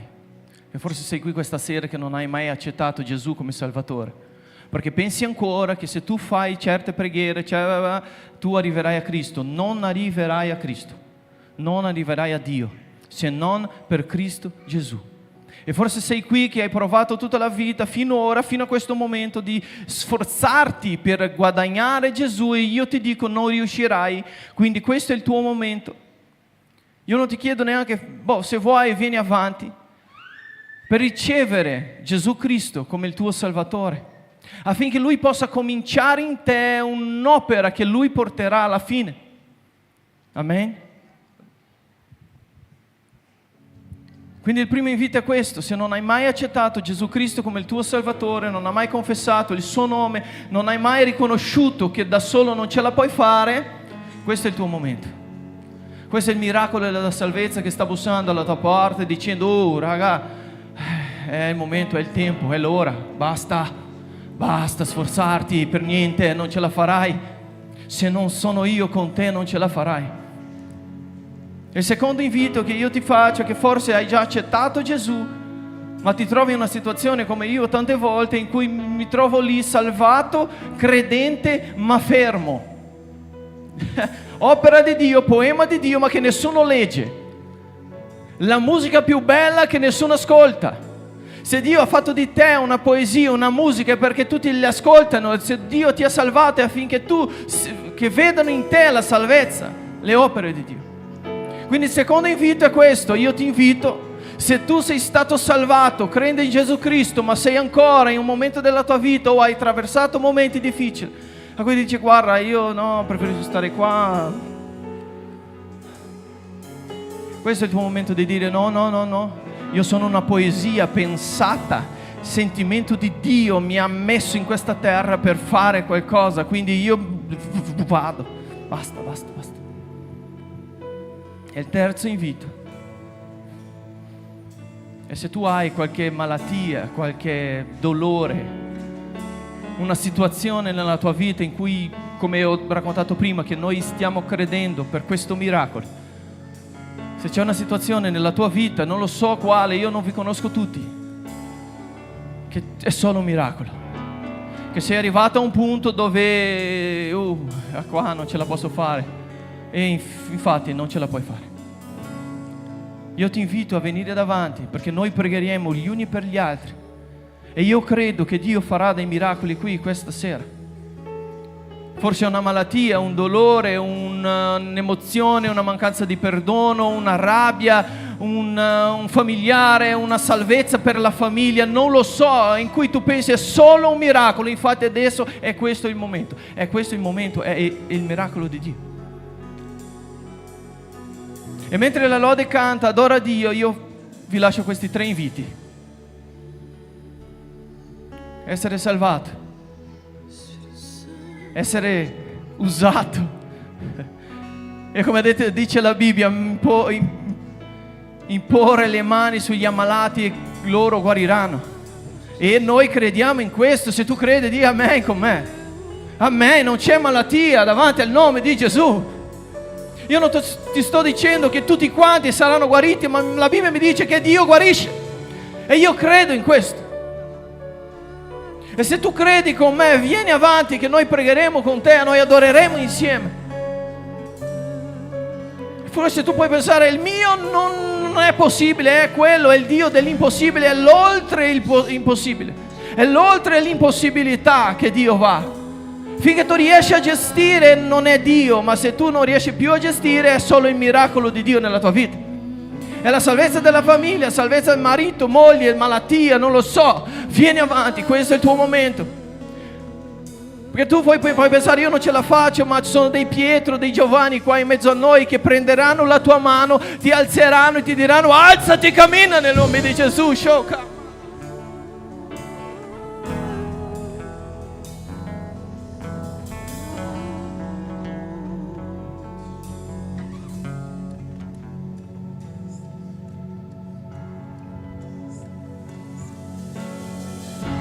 Credo nel Dio dell'impossibile.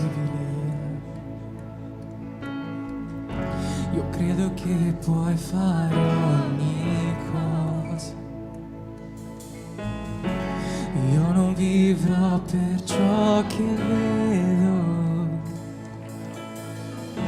Posso andare oltre col tuo potere. In te cadono le mura. Alza le tue mani, alza le tue mani. Porte si aprono.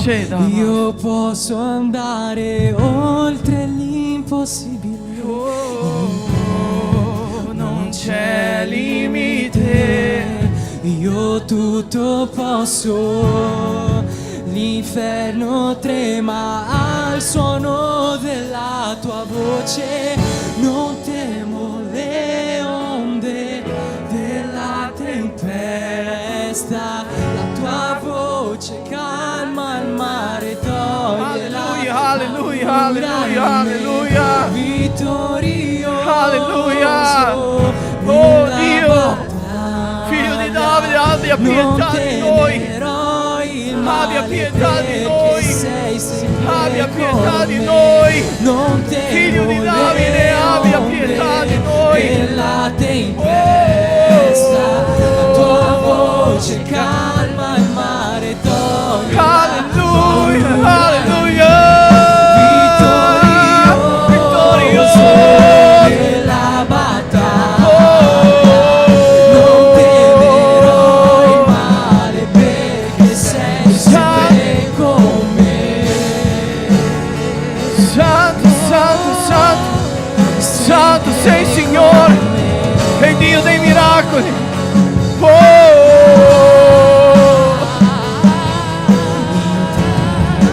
Cadono le mura, porte si aprono. Io posso andare oltre l'impossibile.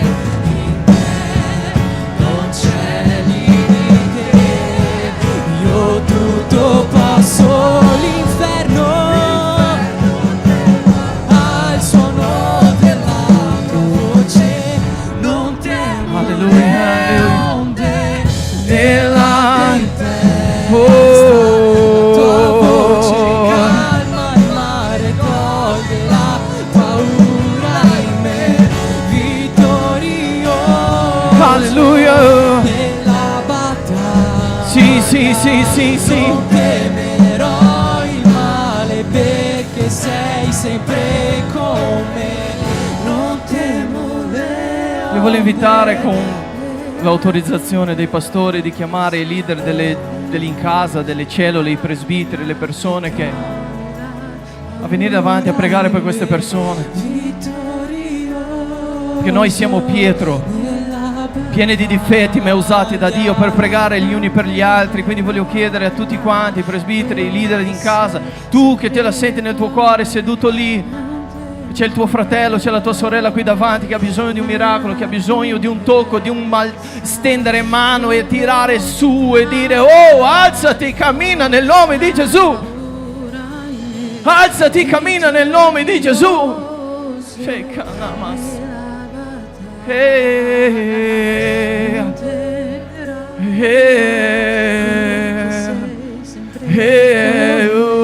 C'è guarigione, c'è salvezza nel nome di Gesù. Prega, prega, alza la tua voce, alza la tua voce, vai. Oh. Vittorioso nella battaglia, non temerò il male perché sei sempre con me. Non temo le onde della battaglia. Alleluia. Tua voce calma. Malattia deve andare via nel nome di Gesù.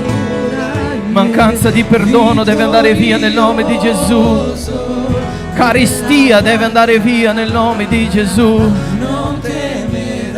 Grembo sterile deve andare via nel nome di Gesù.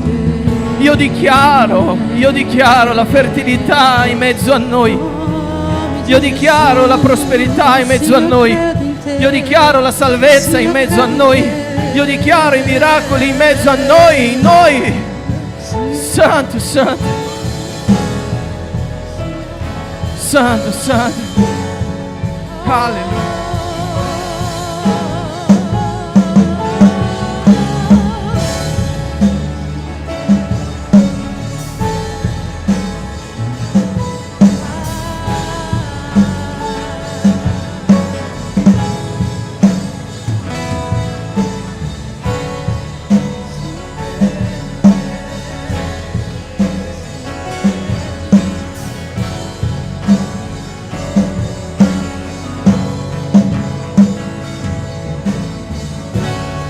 Sim, eu credo em te.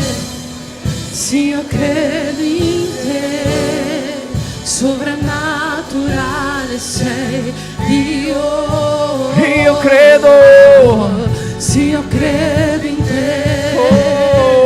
Sim, eu credo em te. Sovrannaturale sei Sovrannaturale Dio. sei, Sim, eu credo em te. Sì, io credo in te, soprannaturale. Oh, sì, io credo in te, soprannaturale, soprannaturale, soprannaturale. Sì, io credo.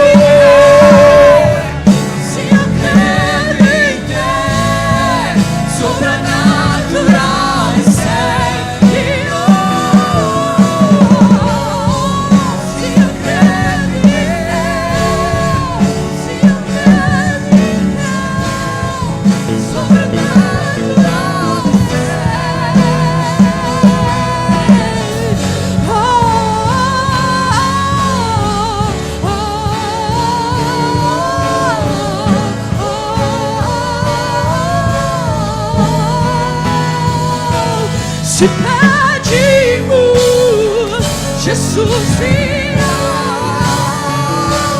como chuva, descerá. Se pedimos, Jesus virá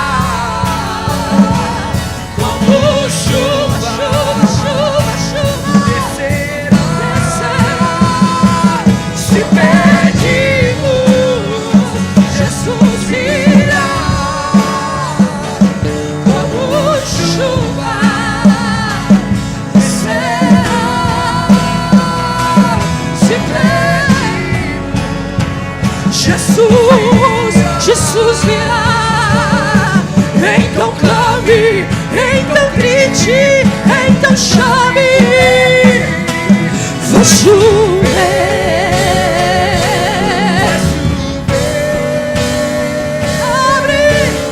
Abre as comportas do céu, chuva.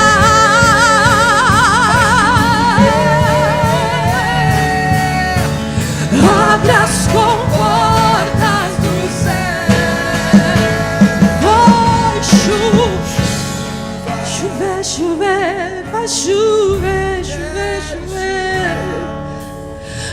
Abre as comportas do céu, chuva, chuva, quero chuva, tua chuva sobre mim, chuva, quero chuva, tua chuva sobre mim.